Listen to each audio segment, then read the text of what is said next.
नमस्कार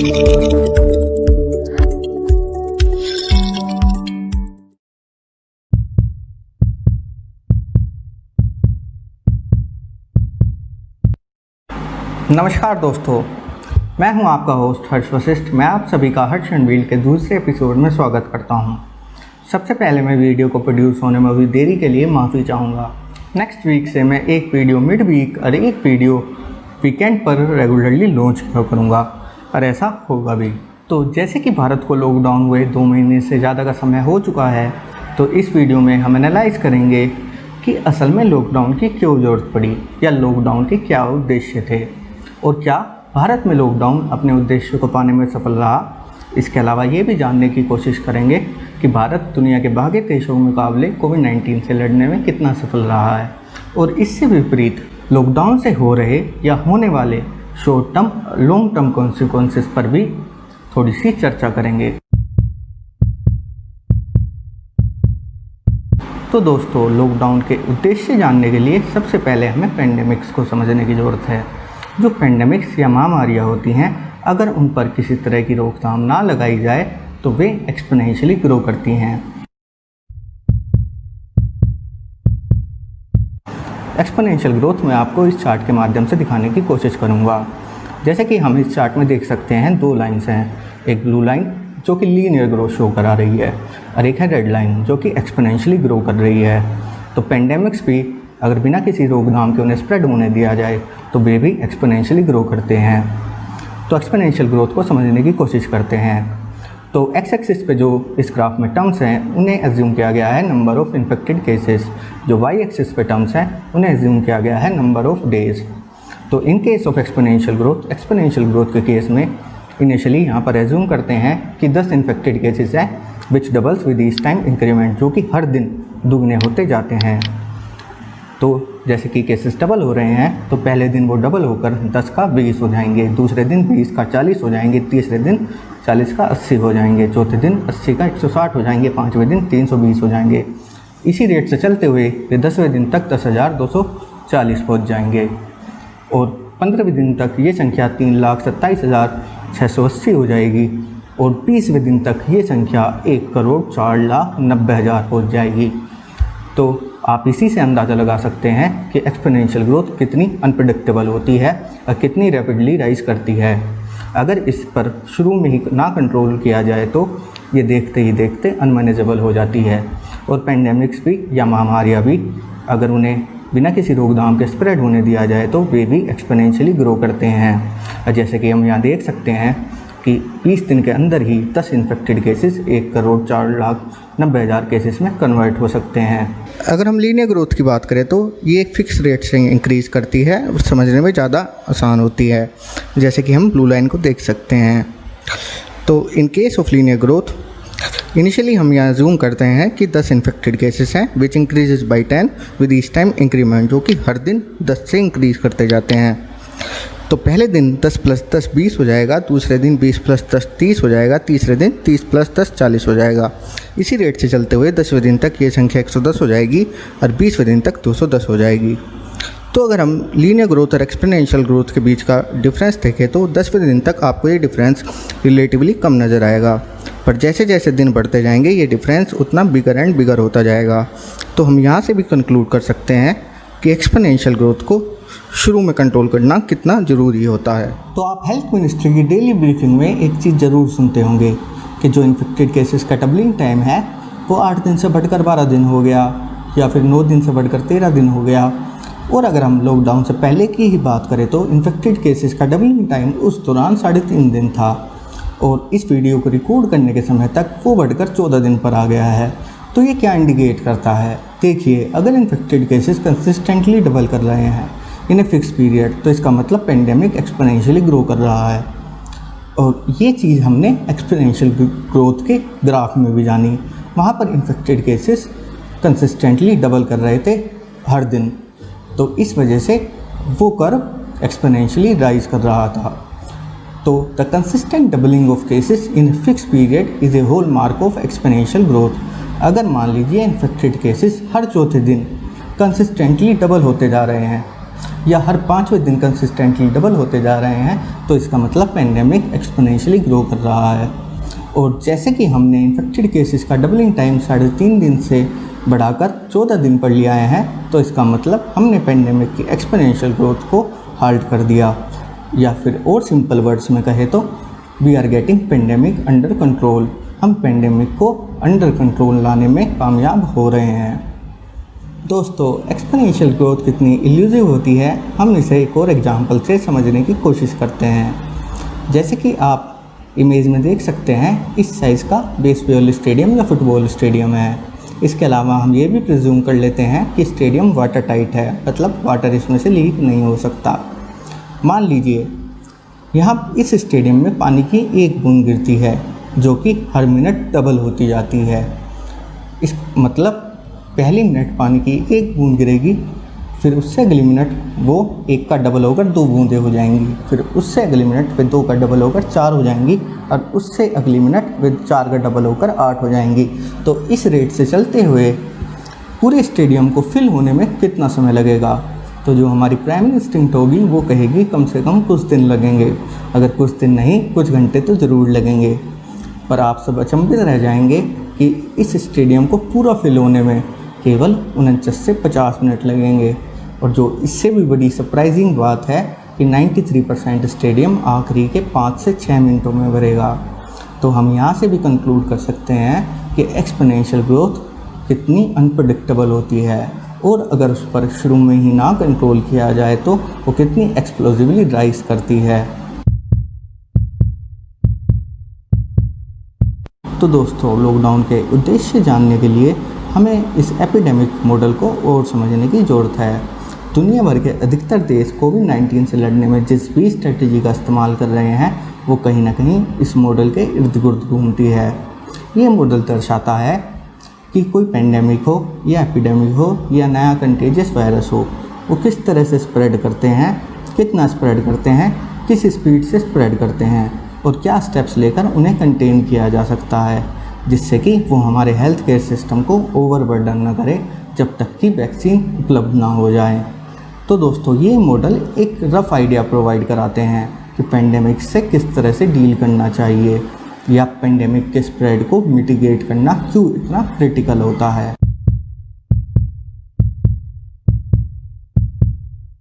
तो दोस्तों, ये एपिडेमिक मॉडल पूरी तरीके से क्लियर कर देगा कि लॉकडाउन की असल में क्यों ज़रूरत पड़ी। जैसे कि आप इस मॉडल में देख सकते हैं, 2 कर्व्स हैं। एक रेड कर्व जो कि बहुत स्टीपली राइज कर रहा है पर उतनी तेज़ी से नीचे आ जा रहा है। एक ब्लू कर्व है जो कि ग्रेजुअली इंक्रीज कर रहा है but over a longer duration of time. जो बीच में ब्लू डॉटेड लाइन है वो हेल्थ केयर की सिस्टम की लिमिट दर्शा रही है। जो एक्स एक्सिस है वो इंडिकेट कर रहा है number of person who will contract कोविड-19, मतलब एस्टिमेटेड इन्फेक्टेड केसेस।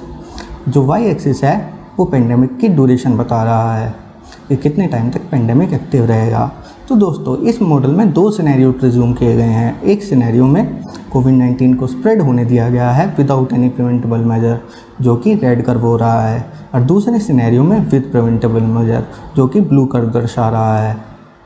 तो दोस्तों, जैसे कि पहले सिनेरियो में किसी तरह का प्रिवेंटेबल मेजर नहीं लिए गए हैं, किसी तरह की इंटरवेंशन नहीं की गई है, तो रेड कर्व का इतना स्टीपली राइज होना यही दर्शा रहा है कि कोविड-19 भी इतनी ही तेज़ी से स्प्रेड करेगा। जैसे कि हमने एक्सपोनेंशियल ग्रोथ के चार्ट में जाना कि अगर हम पेंडेमिक को बिना किसी प्रिवेंटेबल मेजर के या बिना किसी इंटरवेंशन के स्प्रेड होने देंगे तो वो एक्सपोनेंशियली ग्रो करेगा। तो ऐसा ही कुछ कोविड-19 के केस में हो रहा है। कोविड-19 भी इतनी ही तेज़ी से स्प्रेड करेगा, एक्सपोनेंशियली ग्रो करेगा और बहुत तेज़ी से पॉपुलेशन को इन्फेक्टेड करेगा। और एक वक्त में इन्फेक्टेड केसों की संख्या इतनी अधिक बढ़ जाएगी, इतनी ज़्यादा पहुंच जाएगी जिसे हमारा हेल्थ केयर सिस्टम नहीं संभाल पाएगा। तो जितने भी infected cases blue dotted line से ऊपर आ रहे हैं वे हमारे हेल्थ केयर सिस्टम को ओवरवेलम करेंगे, मतलब उन इन्फेक्टेड केसेस को हमारा हेल्थ केयर सिस्टम इलाज नहीं प्रोवाइड करा पाएगा। अब जिन मरीजों को इलाज की ज़रूरत है, अगर उन्हें इलाज नहीं मिल पाएगा तो इसके फलस्वरूप मौतें भी ज़्यादा होंगी। और अगर लोग बीमार भी पड़ रहे होंगे, ऊपर से उन्हें इलाज भी नहीं मिल रहा होगा और मौतें भी ज़्यादा ही हो रही होंगी। तो इससे सोसाइटी में एक तरह का पैनिक सेट इन हो जाएगा, एक तरह का हिस्टीरिया हो जाएगा, एक तरह का डर का माहौल बन जाएगा, जिससे इस बात के बहुत अच्छे चांसेस हैं कि जो सोसाइटी का ऑर्डर है वो भी लड़खड़ा जाए या वो भी कोलैप्स हो जाए। तो आपको यहीं से एक रफ आइडिया मिल गया होगा कि लॉकडाउन की क्या ज़रूरत पड़ी।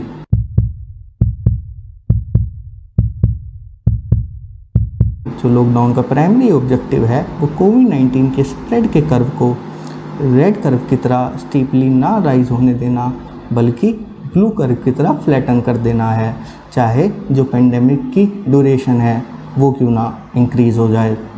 मतलब कोविड-19 के स्प्रेड को स्लो कर देना है, इसकी ट्रांसमिशन चेन को ब्रेक कर देना है, जिससे कि एक वक्त में कम से कम लोग इन्फेक्टेड हों या इन्फेक्टेड केसों की संख्या इतनी अधिक ना बढ़ पाए जिसे हमारा हेल्थ केयर सिस्टम ना संभाल पाए, चाहे जो पेंडेमिक की ड्यूरेशन है वो क्यों ना बढ़ जाए।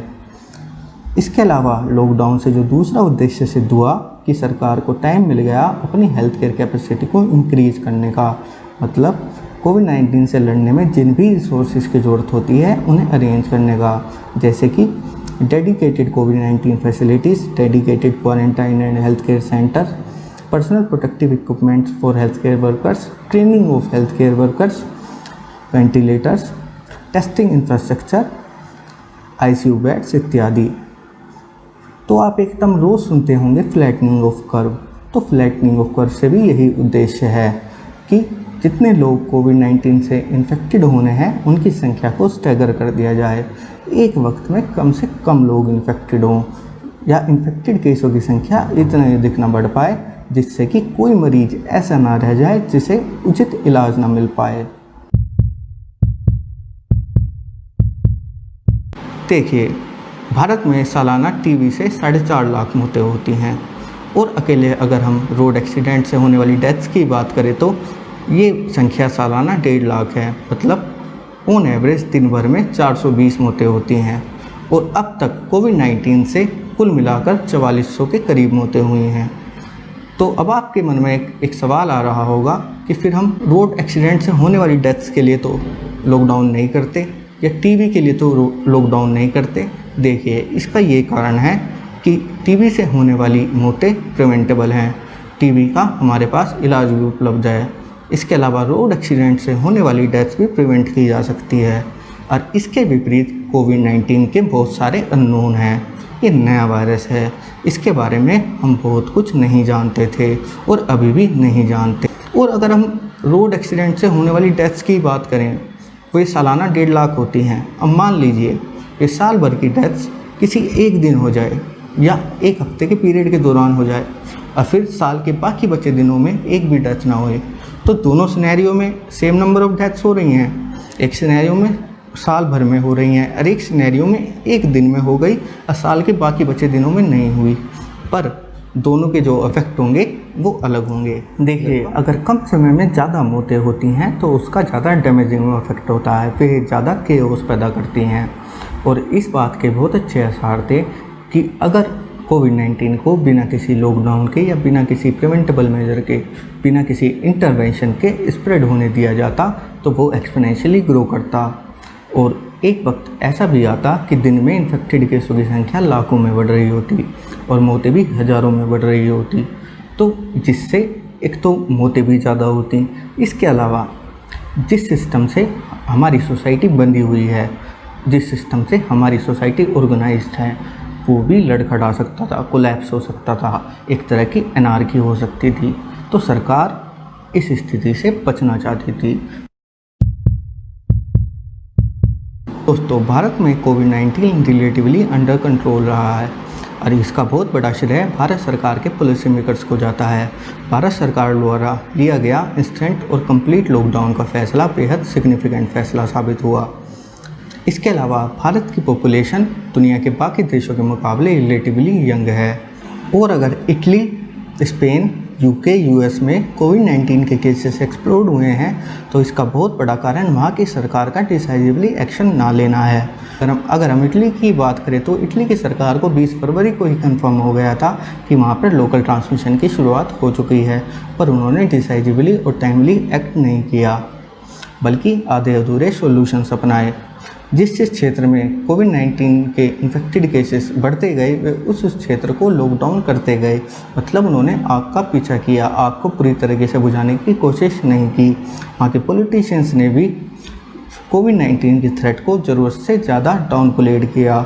और जब फेडरल गवर्नमेंट ने इटली को लॉकडाउन करने का फैसला लिया तो फेडरल गवर्नमेंट और स्टेट गवर्नमेंट के बीच में कोऑर्डिनेशन की कमी नज़र आई, जिस वजह से लॉकडाउन को पूरी तरीके से एनफोर्स नहीं कराया जा सका।